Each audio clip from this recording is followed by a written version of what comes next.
What's going on, conquistadors? It is Scotty the Chunky Spaniard. Welcome back to Round Like Me, the channel where we talk about a lot of well-rounded things. Happy holidays. I've got my holiday, one of my favorite holiday shirts on, Johnny Cupcakes. Always knocking it out of the park. Not a sponsor. Would love them to be a sponsor. I even have the Johnny Cupcakes Suavecito hair gel product pomade in my hair. My hair smells delicious because it smells like cupcakes. But my favorite Johnny Cupcakes shirt, oh man, keep the cupcakes, you filthy animal. Brilliant, brilliant, brilliant, brilliant. And as my holiday gift to you, I have been toiling over this concept for 2 weeks in my brain and didn't know how to approach this, but Dear Students was the first entry into this whole, I don't know, I guess kind of maybe a therapy sesh, or just maybe to get people to think a little bit more. And today we're going to dive into Dear Parents. So my gift to you is a Dear Parents. Now that may not seem like a gift. If you're not a parent yet, that makes no sense whatsoever. And you're like, why would I even want to watch this? Well, you want to, especially if you're gonna be a parent. And if you are a parent that's watching this, because looking at my demographic on the analytics, some of you might be parents. Maybe this will get you to think, or you can chime in and give me some other things that I skipped over. But I wasn't quite sure how to package this entire thing, so this one may be a little all over the place, but this Dear Parents is coming from a teacher and a parent standpoint, like most of these are. And I wanted to talk about blind trust, how some parents have just blind trust in their students. Blind trust as a parent. You want to trust your children, you want to trust your students. But at some point in their lifetime, in their educational career, in their time with you, if they are your own children, they will most likely let you down. And haven't we all let our parents down in some way or another in the past? And trust is really important. And trust can be broken, but trust can be rebuilt. The thing that I think most of us forget is what we were like as kids. Like, you need to think back to what you were like as an elementary school student, as a junior high student, as a high schooler, where your brain was at or where your brain was not at, what you were into, the way you would get around certain situations, and the way you would frame things. I'm gonna Vogue like Madonna. But the way you would frame certain things so that it sounded a little better to your parents than the reality of what actually happened. So that's the kind of stuff that we're gonna be talking about in these Dear Parent episodes. Maybe just this one, maybe more in the future.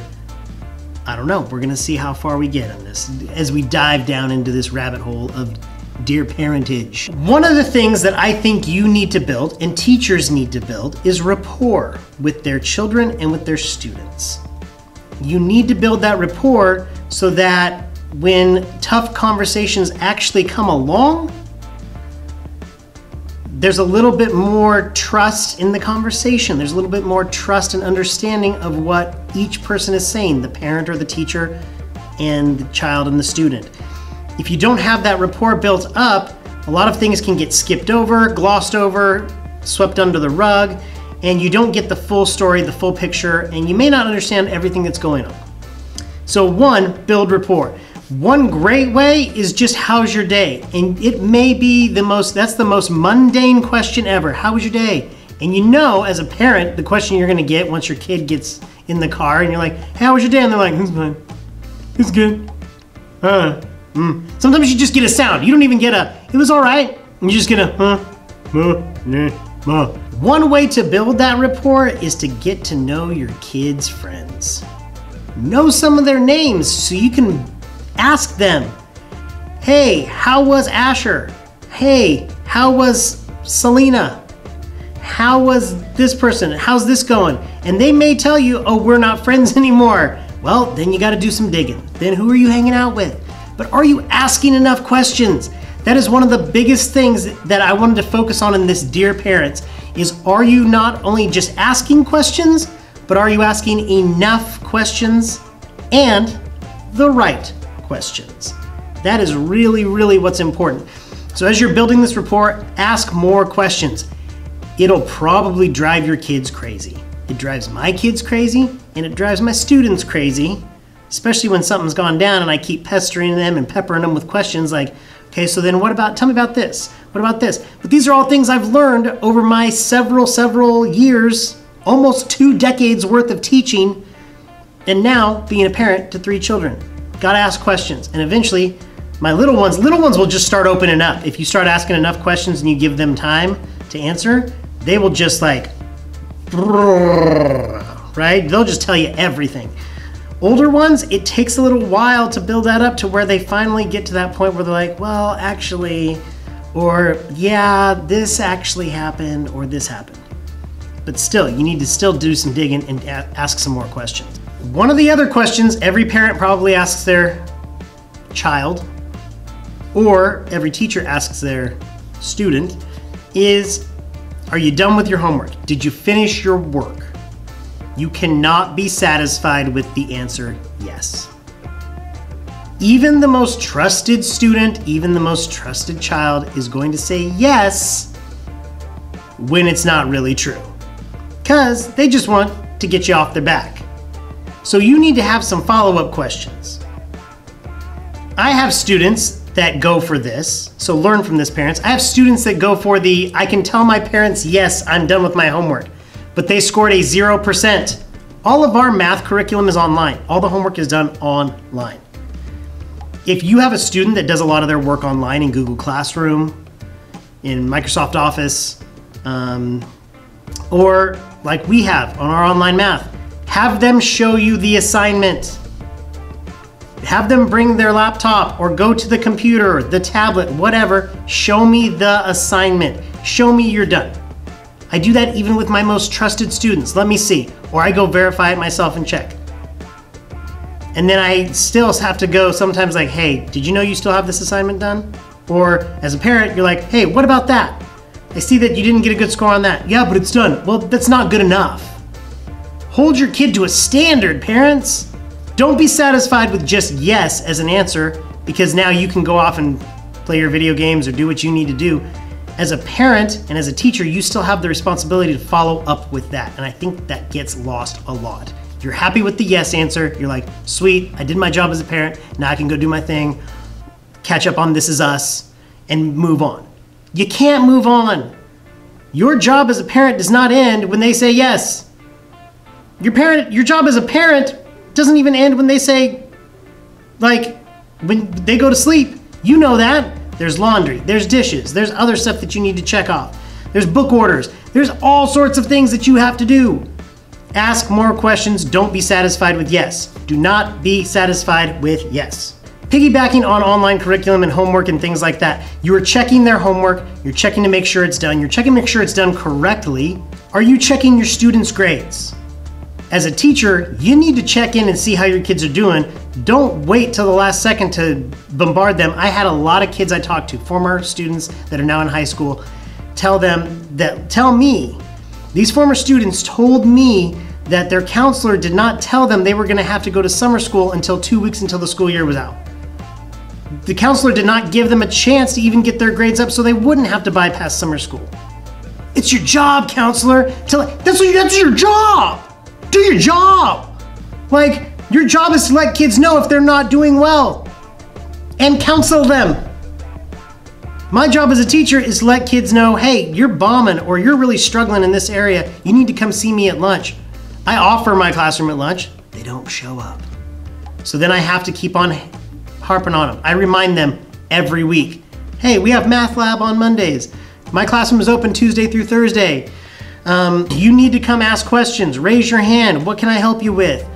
Parents and teachers, it is not one and done. You cannot just ask once. They will try and slip by, and then they will use that against you. Well, my mom didn't really ask, or the teacher really didn't tell me.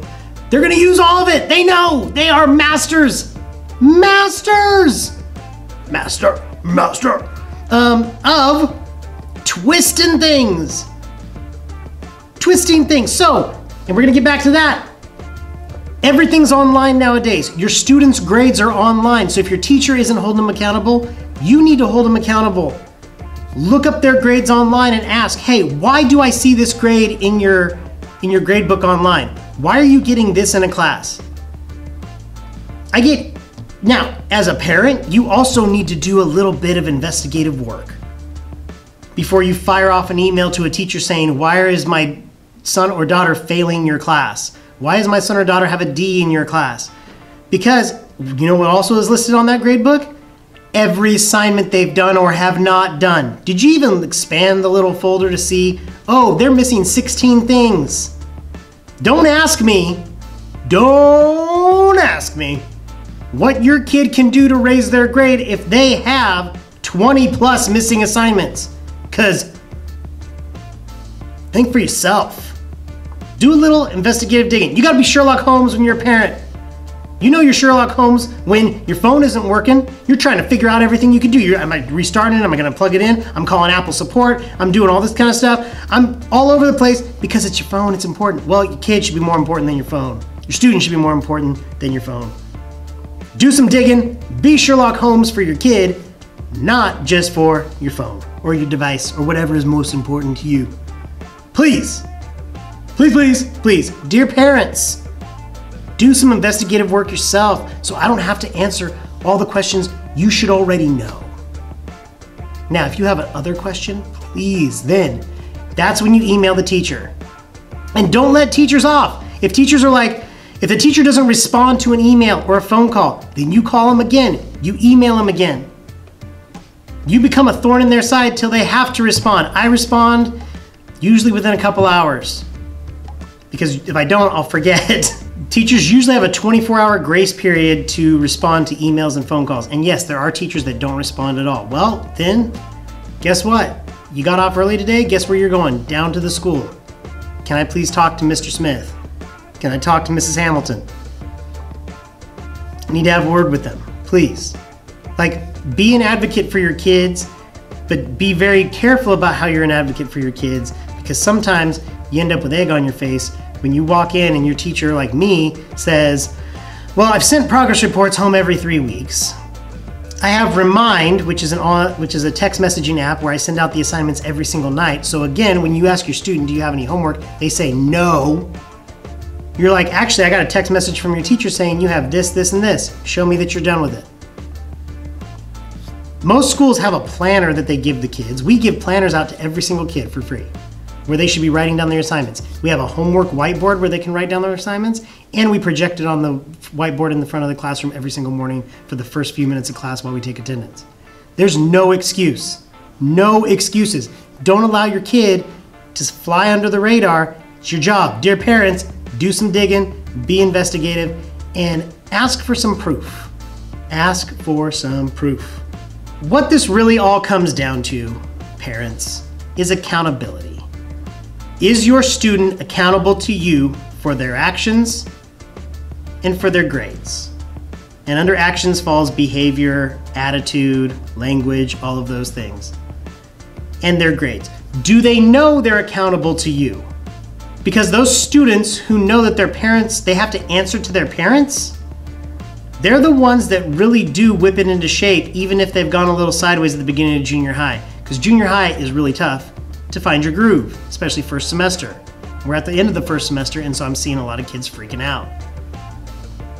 But it is really hard to find your groove. But the students who know that their parents are holding them accountable, they're holding them to a certain standard, that they are like, you need to get this going. They're the ones that turn it around. They're the ones that put forth the effort to really try, that come and talk to me and like, okay, what do I need to do? And yes, sometimes parents, you do have those self-starters. It's very rare nowadays to see those kids. I have one little guy that I call Texas. He moved here from Texas this year. He's a freaking stud. He is a stud. Super sick for 2 weeks, missed a lot of school, and the day he's back, the first day he's back, he's in my classroom at lunch taking tests and asking questions. Coming in at break, asking me if he can get some help. Absolutely, I'm gonna work my butt off for that kid because he really, really wants it. He really wants it, and he's showing me that he wants it. Every teacher would die if all those kids came to them and were like, hey, can I get some extra help? Can I I really need some help. That's what we live for, those questions. Not the questions of, do we have homework today and it's written 3 different places in the classroom and it also was text message to you and it's on the class website. Not those questions. And then kids get all offended of like, why is he so upset? I don't understand. I think he hates me. I don't hate you, you just have 0 common sense. So ask some more questions, parents. Hold your students accountable, please. Learn to start holding your students accountable. No one has it all figured out. And I probably should have said this at the beginning, but no parent, no teacher has every single thing figured out. They may act like it, but we're all learning because every kid is different. Every class is different. Even throughout my day from periods 1 through 6, every single class has a different vibe and a different groove. And we have to adjust. And I'm still learning. Even today, I'm still learning. We're all learning, but it's about the effort. So dear parents, ask more questions. And dear parents, hold your students accountable. Because when you hold them accountable, they will start to work. And they will start to work for you and for themselves because they know they have to answer to somebody. If they have no one to answer to, why put forth the effort? Why try? I hope that some of this made sense. I hope that it might have given you some food for thought. Maybe even if you're not a parent or even a student right now, you're like, wow, I didn't realize I was doing that when I was in school. I need to change my perspective a little. That's the first Dear Parents. There will be more in the future, but it's really tough to talk about. You know, it's tough because you also think about all the things that you do as a parent. And I think about the way that I deal with Lou and Minnie Hulk and Butters. We all got stuff to work on, people. All of us. But dear parents, ask some more questions. Get into your kids' lives, build that rapport. They may not like you all the time because you remember what you were like when you were a teenager, you didn't like your parents. But they'll know you're involved, and that's gonna matter. That's what really matters. They know you're interested, they know you're involved. Thanks for watching, Conquistadors. If you have something to share, share it in the comments below. Thank you so much for subscribing. I'm getting new subscribers daily and it's blowing my mind. I don't know. I don't know what, I just thank you guys. I thank those of you that have subscribed, those of you that keep coming back and watching, those of you that do all that kind of stuff. It's very encouraging, so thank you. But remember, Conquistadors, be a better person tomorrow than you were today, because there is always room for improvement in everything that we do. And I'll see you next time on Round Like Me on Sunday, Christmas Eve. Take care. Bye.